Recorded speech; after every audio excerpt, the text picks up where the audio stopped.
have a series of questions that we agreed to.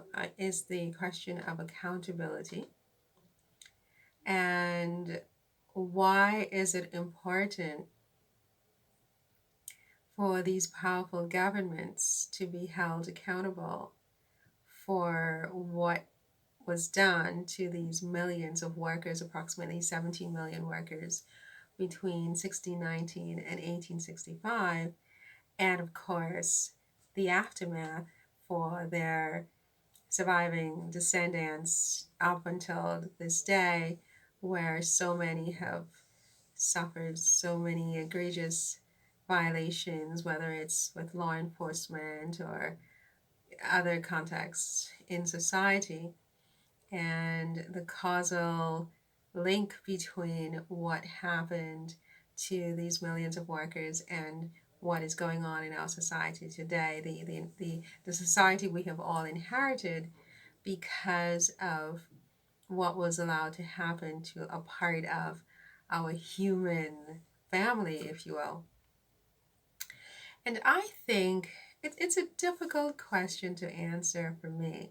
Why should we hold the governments accountable? I mean, it seems clear to me that we should hold them accountable because there should be consequences for any government anywhere at any time that conducts itself the way that certain governments also conduct themselves the way that certain governments have conducted themselves, both during this period of time and after the period of time, after the emancipation of these, and I put that in quotes, the emancipation of these workers from the unlawful bondage.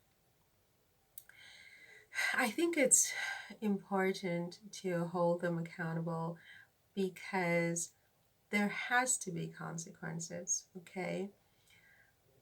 And there has to be consequences because there has to be an example that is set for the future.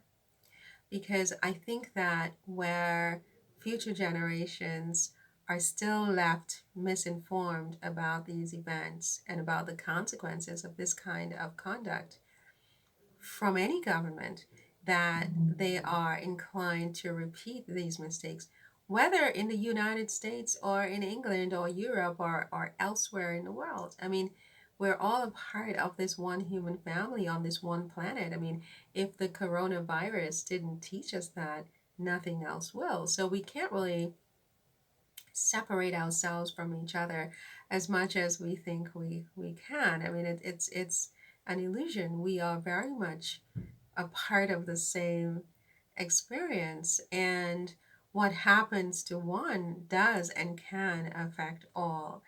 And time being neutral, the fact that in our minds this happened 400 years ago or 200 and well 150 years ago was the last incidence of state sanctioned slavery, it means nothing because time is itself an illusion, and this could very much happen again. It does seem to happen all over the world still, whether in Sudan or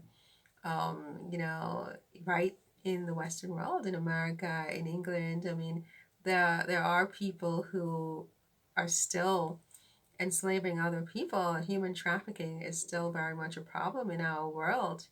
The British government enacted the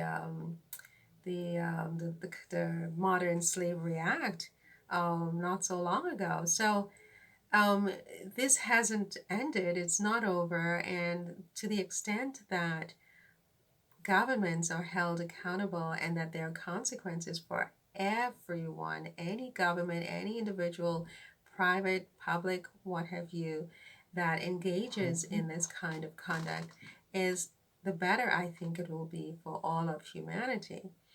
The fact that some governments can say, well, that was 150 years ago, was the last time that we did it, does not, I think, excuse them from being held accountable and from the consequences, because in fact theirs was the most egregious in modern history, if not all history, all written history today, not even back in biblical times, 2,000 years ago, did we see governments despeciate other human beings, or um, give to one set of human beings the right to own another set of human beings in the way that this was done in the 17th, 18th, and 19th centuries.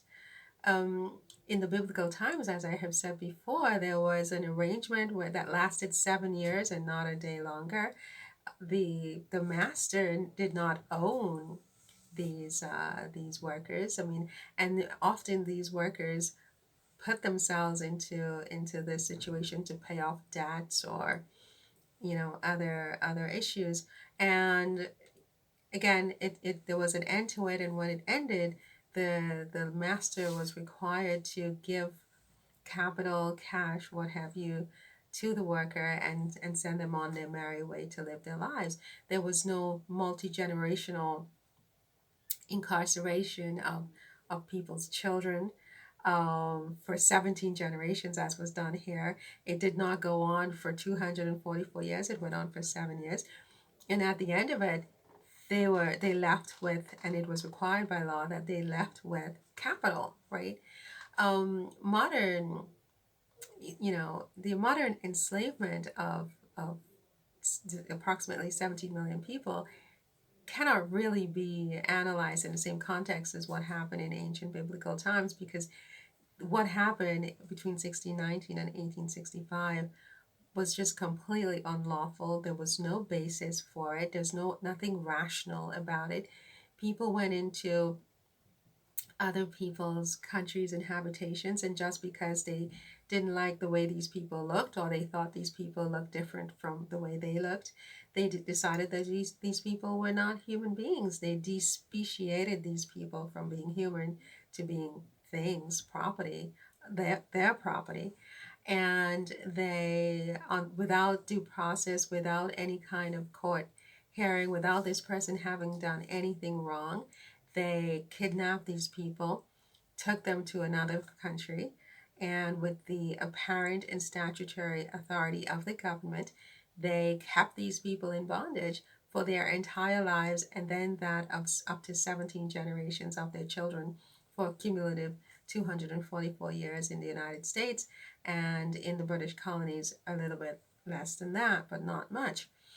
And so the question is, why is it important that the governments are held accountable for something like this? I think because there has to be consequences when this kind of a breach of a government's duty of care takes place anywhere in the world at any time. There has to be consequences, because if there aren't consequences, this kind of thing is going to continue to happen. People have not been taught, they have not learned not only that it is wrong, but why is it wrong to take someone's body, their property that belongs to them by right, by natural law. It is their natural right to own their own bodies. They're not their bodies. They're not synonymous with their bodies. Their bodies belong to them, just like your body belongs to you, and her body belongs to her, and his body belongs to him. Possessive pronoun, right?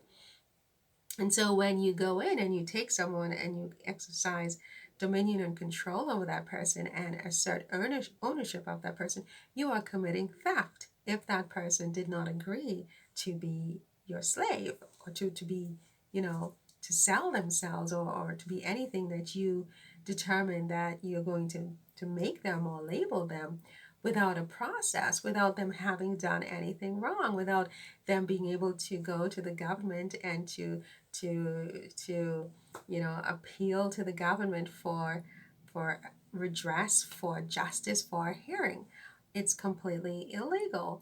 And the notion that a third party, or the government, allowed third parties to divest workers, so many workers, nearly 17 million workers, more, as I've said, than the population of modern day Sweden, Montenegro, Jamaica, and Armenia combined to divest each of these individuals, because these are individuals with individual rights to liberty and property, etc., of 100% of their wages, 100% of their wages for their entire working lives for a cumulative 244 years. I mean, this was the biggest workforce in modern human history that we're talking about. So this was egregious because not one of those individuals has ever been shown to have committed any wrongdoing. And so the notion that um, the government should be held accountable, for me, is is a sound idea. I mean, the government should hold itself accountable voluntarily, especially the governments we're talking about, the United States and England. And why? Because of the influence of these countries, because of the power of these countries, because the rest of the world. I mean, you want to think about the fact that these are two of the main countries that go around the rest of the world trying to sell the human rights brand, trying to sell democracy, trying to sell a rule of law to the rest of the world. And the rest of the world is not listening. And, increasingly they go into these countries and have to come out decades later. Look at what happened in Afghanistan with empty hands. They achieved nothing in these countries. No one is listening. People just want to get them out of their countries as quickly as possible. And they will fight to the draw to do that. And why? You have to ask yourself, why is that? In my view, that is because of the history. People know what happened and they know what didn't happen after the governments of these powerful and wealthy countries decided to release these unlawfully enslaved workers. They did so without taking any responsibility, without showing any accountability, without there being any consequences whatsoever for the people who had acted unlawfully. And people know that. It's in their minds. They know. And they know the consequences also of allowing these countries to come into their country and dominate them, or tell them how to live their lives. And so they fight to the draw. They don't want to hear anything about human rights. And that's a tragedy, if you want to know the truth. That's tragic.